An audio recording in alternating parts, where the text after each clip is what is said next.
এখনো বন্ধ আছে সে ব্যাপারে অদ্যাবধি প্রবাসী কল্যাণ কোনো ধরনের বক্তব্য পাওয়া যাচ্ছে না।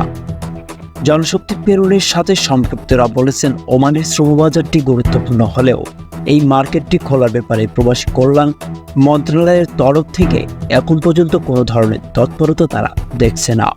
উল্লেখ্য, গত বছরের 1 নভেম্বর থেকে বাংলাদেশিদের জন্য সব ধরনের ভিসা বন্ধের ঘোষণা দেয় ওমান সরকার।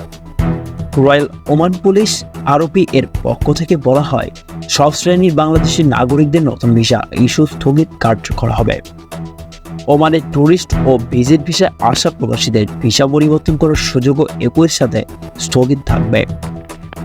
রয়্যাল পুলিশের এক বিবৃতিতে এই প্রসঙ্গে বলা হয়েছে, নীতি পর্যালোচনার আওতায় ওমানে আসা সব দেশের নাগরিকদের জন্য আরপি সব ধরনের ট্যুরিস্ট ও ভিজিট ভিসার পরিবর্তন স্থগিত করেছে।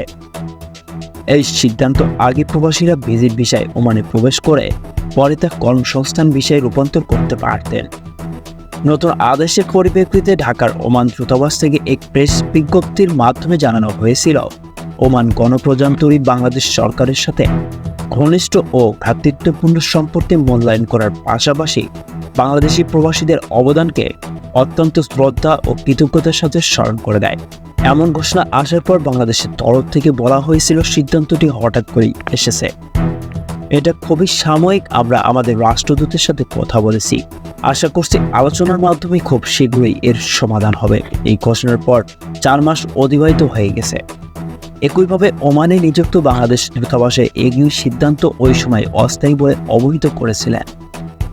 বৃহস্পতিবার রাত 7টার দিকে বাংলাদেশ সময় ওমানে নিযুক্ত বাংলাদেশ দূতাবাসের শ্রম কল্যাণ উইংয়ের কাউন্সিলর মোহাম্মদ রফিউল ইসলামের সাথে যোগাযোগ করে এ প্রসঙ্গে বক্তব্য জানতে চাইলে তিনি রাষ্ট্রদূতের অনুমতি ছাড়া কোনো তথ্য দিতে অপারগতা প্রকাশ করেন।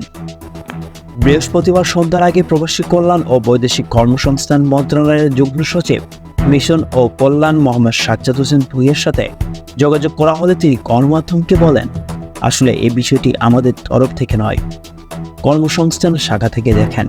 শ্রমবাজার বন্ধের বিষয়ে ওমানে বাংলাদেশ দূতাবাসের সংশ্লিষ্ট কর্মকর্তারা গণমাধ্যমকে শুধু বলেছে, আসলে বাংলাদেশ থেকে শ্রমিক না আনার বিষয়টি সম্পূর্ণ ওমান সরকারের নিজস্ব পলিসি, এখানে আমাদের কিছুই করার নেই। তারপর সর্বোচ্চ চেষ্টা চলছে শ্রমবাজারটি খোলার জন্য। শ্রমবাজার বন্ধ থাকার মাধ্যমে 2024 সালের জানুয়ারি মাসে বাংলাদেশ থেকে 56 জন নারী শ্রমিক ওমানে গিয়েছে। এমন প্রশ্নের উত্তরে এক কর্মকর্তা মিডিয়াতে বলেন, মূলত 2023 সালে 31 অক্টোবর পর্যন্ত সব ধরনের ভিসা ইস্যু ছিল। সেই হিসাবে যেসব নারী কর্মী এসেছে সেগুলো 3 মাসের মধ্যে আসতে পারেন, কারণ তাদের ওই সময় থেকে পরবর্তী 3 মাস পর্যন্ত ভিসার মেয়াদ ছিল। বলা বাহুল্য, শ্রমবাজার বন্ধের আগে 2023 সালে ওমানে 1,27,883 জন শ্রমিক পাড়ি জমিয়েছিলেন।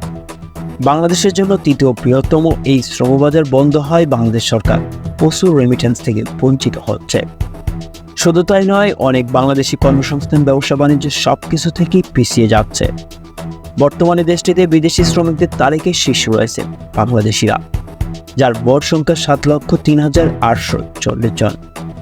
এর পরের অবস্থানে আছে ভারত 5,30,242 জন। সংবাদের এ পর্যন্তই। পরবর্তী নিউজ আপডেট পেতে আমাদের সাথেই থাকুন। ধন্যবাদ।